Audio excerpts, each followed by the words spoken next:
Welcome to my place. I'm Pastor Corey, and we are going to look into more of this rest thing that we talked about yesterday. And I want to take you to Mark chapter 4. In verse 35, we're going to start reading. It says, "On that day, when evening came, he said to them, 'Let us go over to the other side.' Leaving the crowd, they took him along with them in the boat, just as he was, and other boats were with him. There arose a fierce gale of wind, and waves were breaking over the boat so much that the boat was already filling up. Jesus himself was in the stern, asleep on the cushion, and they woke him and said to him, 'Teacher, do you not care that we are perishing?' And he got up and rebuked the wind and said to the sea, 'Hush, be still.' And the wind died down, and it became perfectly calm. And he said to them, 'Why are you afraid? Do you still have no faith?'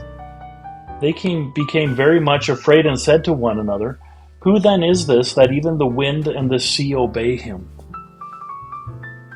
You know, we all have moments within our lives when the storm has struck. There's turmoil. There is absolute disaster in everything. And the best thing I can recommend to you all is to rest. That's a difficult thing to do because just like the disciples here in Mark chapter 4, the disciples were looking at Jesus and saying to him, "Don't you even care that we're in the middle of this trouble, that this distress, this turmoil? And here you are sleeping?" You know, if you truly have the peace of God in your life amongst all of the turmoil, amongst all of the troubles, people will look at it that you don't care.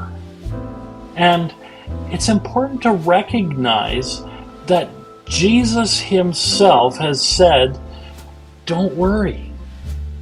He says, "Cast your cares upon him, and he will be our peace." He will be our peace.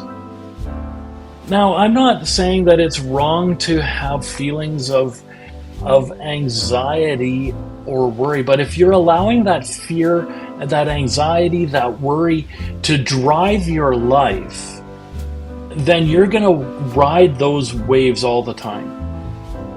But you can ride those waves as if it's a nice calm and enduring peace because Jesus is our peace.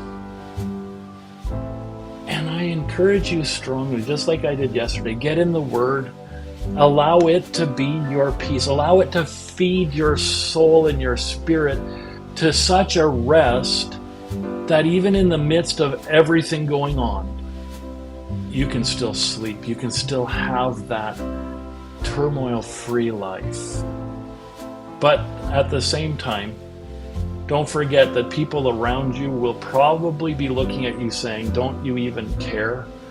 Because you don't have fear, you don't have anxiety, because you don't have any of that trepidation." Have the peace of God, because the Bible tells us it is beyond our human understanding. God bless you richly this week. We'll talk to you next time.